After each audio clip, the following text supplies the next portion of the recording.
পূর্ণিমা, সাকিব, শাবনূর, মৌসুমী, Riaz, poppy, Rituparna.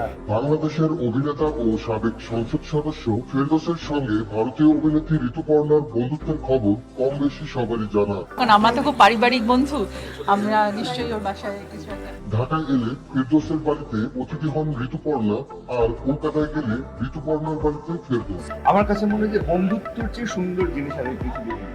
ছাত্র জনতার আন্দোলনে ৫ আগস্ট শেখ হাসিনার সরকার ক্ষমতাচ্যুত হওয়ার পর থেকে ফেরদৌসকে কোথাও দেখা যায়নি।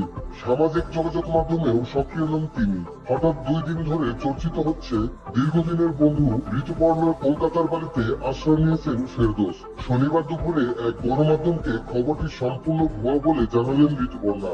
অনেকগুলো বিষয় মনে হচ্ছে যে ঢাকার সাথে ফেরদৌসের বর্তমান অবস্থা সম্পর্কে কিছুই জানেন না বললেন ঋতুপর্ণা। তিনি এভাবে বললেন, আমি জানিও না ফেরদৌস এখন কি অবস্থায় আছে, দেশ থেকে বেরিয়েছে কিনা তাও জানি না। শুধু এতটুকুই চাইছি ও যেন ভালো থাকে, সুস্থ থাকে, সাবধানে থাকে। কারণ মানুষ হিসেবে ফেরদৌস খুব ভালো।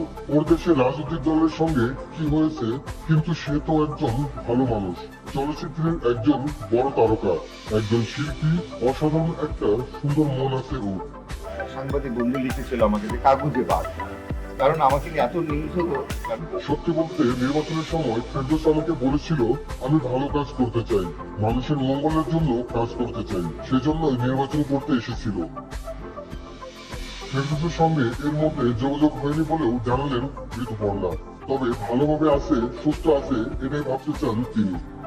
না, সেটাকে আমি নতুন করে প্রমাণ করার জন্য আমি পর্দায় এসেছি। ঋতুপর্ণা বলেন, হঠাৎ শুনে ফেরদৌস আমার ভারতের বাড়িতে আশ্রয় নিয়েছে। এটা কেমন প্রোপাগান্ডা। এটা প্রোপাগান্ডা যারা ছড়াচ্ছে তারা অবশ্যই ছড়াবেন, তাদের মুখ তো বন্ধ করা যাবে না। আমি বলতে চাই বাংলাদেশের সঙ্গে আমার খুব ভালো একটা সম্পর্ক। ফেরদৌস আমার একজন ভালো বন্ধু, কিন্তু এই কথাটা একদমই এমন নয় যে সে দেশ ছেড়ে বেরিয়ে আমার বাড়িতে গেছে। আমার মনেও হয় না সে দেশ থেকে বেরিয়েছে। বের হলে আমরা তো জানতে পারতাম। আমার পরিচয় হচ্ছে কি পর্দায়। আমি অনেকদিন পরে এখানে এসেছি কেন, আমার একটা সিনেমা এখানে চলছে বলে এসেছি। আমি খামোখা এসে ঘুরে নিজে একটু ভাইরাল হলাম, এগুলো আমি একেবারেই পছন্দ করি না। আর আমি ব্যক্তিগত জীবনটাকে ব্যক্তিগতই রাখতে চাই, রিয়েল লাইফ আর রিয়েল লাইফটাকে আমরা মিলিয়ে ফেলি, এটা একেবারেই সমীচীন না।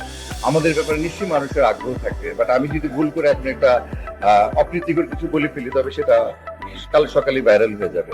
তো এটা আমার মনে হয় সচেতন ভাবে করা উচিত না শিল্পীদের। আর এখানে মিডিয়ার বন্ধুদেরও একটু ছোট দোষ আছে। অনেকেই দিকে অনেক উস্কানিমূলক প্রশ্ন করে, সে প্রশ্নগুলির জন্য না করে যেমন কাজ নিয়ে প্রশ্নগুলো করবে। যেমন আমার সিনেমা যদি ভালো না হয়, আমার অভিনয় যদি খারাপ হয়, ভালো যদি না লাগে, সেটা নিয়ে আমাকে কথা বলে।